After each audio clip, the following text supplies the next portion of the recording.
అదే RTV app వార్తల్ని క్షణాల్లో చదివే అవకాశం ఉంటుంది. ఒక న్యూస్ పేపర్, ఒక టెలివిజన్ ఛానల్ మీ చేతుల్లో ఎప్పుడూ ఉంటాయి. ఆ పార్టీ గతమెంతో ఘనం.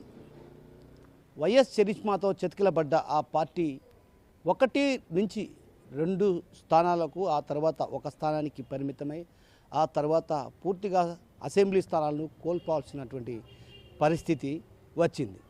అయితే తాజాగా ఏదైతే జనసేన, బీజేపీ, టీడీపీ ముగ్గురు కూటమిగా ఏర్పడి పోటీ చేశాక కడప జిల్లాలో అత్యధిక స్థానాలను గెలిపించినటువంటి పరిస్థితి. అయితే అలాంటి పార్టీకి కడప జిల్లాలో పార్టీ కార్యాలయం లేకపోవడం ఓ రకంగా కార్యకర్తలను నిరుత్సాహానికి గురి చేస్తుంది. మరోవైపు ఏదైతే ఇక్కడికి వచ్చేటువంటి టీడీపీ నేతలు కూడా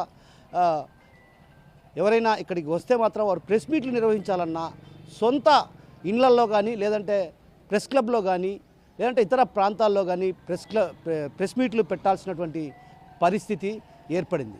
అయితే గతంలో కూడా ఏదైతే టీడీపీకి జిల్లా పార్టీ కార్యాలయం లేకపోవడంతో అప్పట్లో టీడీపీ నేత ఆలంగాన్పల్లెకు చెందినటువంటి లక్ష్మిరెడ్డి తన భవనాన్ని అద్దెకు ఇవ్వటం జరిగింది. దాదాపు 10 లక్షల రూపాయలు వెచ్చించి అక్కడ ఉన్నటువంటి పూర్తి స్థాయిలో పార్టీ కార్యాలయానికి అనువైన రీతిలో తీర్చిదిద్ది ఆ తర్వాత ఆ పార్టీ కార్యాలయాన్ని ఏర్పాటు చేశారు. అయితే ఆ పార్టీ కార్యాలయంలో ఉన్నటువంటి ఏవైతే దాన్ని సరిగా వినియోగించుకొని కారణంగా కూడా ప్రెస్ మీట్లు కానీ, ఏదైనా జిల్లా అధ్యక్షులు కావచ్చు, ఇతర కీలక నేతలు కూడా ప్రెస్ మీట్లు కేవలం అక్కడ ఏదైతే తన ఇళ్లల్లో కానీ, లేదంటే తమకు సంబంధించినటువంటి ఏదైతే ఆఫీసులలో కానీ ప్రెస్ మీట్లు ఉండడంతో కూడా ఒక్కసారిగా అక్కడ ఖాళీ అయింది. ఆ తర్వాత దాన్ని ప్రస్తుతం స్కూల్ భవనంగా మారిన పరిస్థితి. అంటే తెలుగుదేశం పార్టీ కార్యాలయం, గతంలో ఉన్నటువంటి తెలుగుదేశం పార్టీ కార్యాలయం ప్రస్తుతం స్కూల్ కొనసాగుతుంది. అయితే ఇందుకు ప్రధాన కారణం టీడీపీ నేతల వైఖరే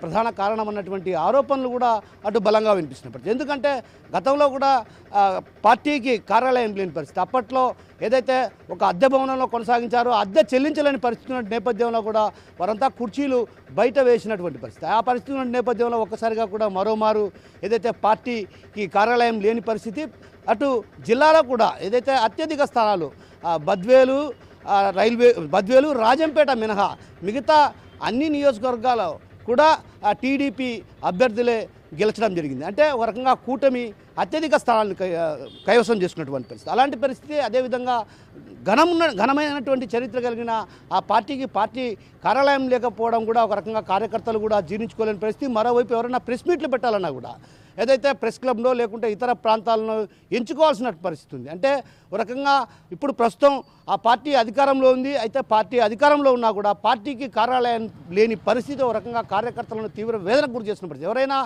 ప్రధానంగా అక్కడి నుంచి రాష్ట్ర నేతలు కావచ్చు, కీలక నేతలు ఎవరైనా వచ్చినా కూడా ఇక్కడ పార్టీ కార్యాలయం లేదు. అదేవిధంగా ప్రెస్ మీట్లు పెట్టాలన్నా కూడా అటు ఏదైనా ప్రెస్ క్లబ్ కానీ, లేదంటే ఆర్ఎన్బి అతిథి గృహంలో కానీ పెట్టాల్సినటువంటి పరిస్థితి ఉంది.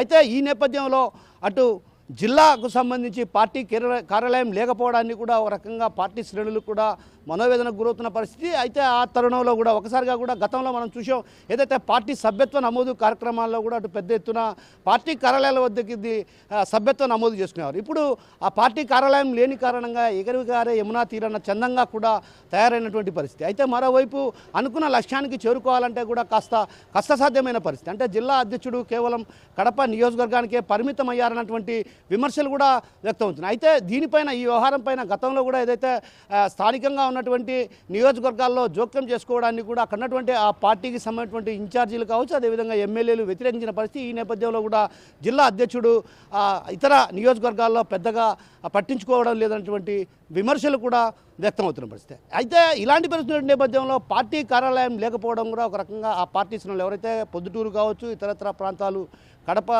జిల్లాకు సంబంధించి అటు ప్రొద్దుటూరు, మైదుకూరు, జమ్మలమడుగు, అదేవిధంగా ఇతర ప్రాంతాల నుంచి ఎవరైనా టీడీపీ నేతలు వస్తే ప్రెస్ మీట్లు పెట్టాలంటే మాత్రం వారు ఖచ్చితంగా ప్రెస్ క్లబ్నో, లేదంటే ఆర్ఎన్బి గెస్ట్ హౌసో, లేదంటే మరో ఇతర ప్రాంతాల్లో ఎంచుకోవాల్సిన పరిస్థితి ఉంది. ఇలాంటి పరిస్థితి నేపథ్యంలో ఏదైతే రాష్ట్ర అధినాయకత్వం దీనిపైన ప్రత్యేకమైన దృష్టి సారించాలి.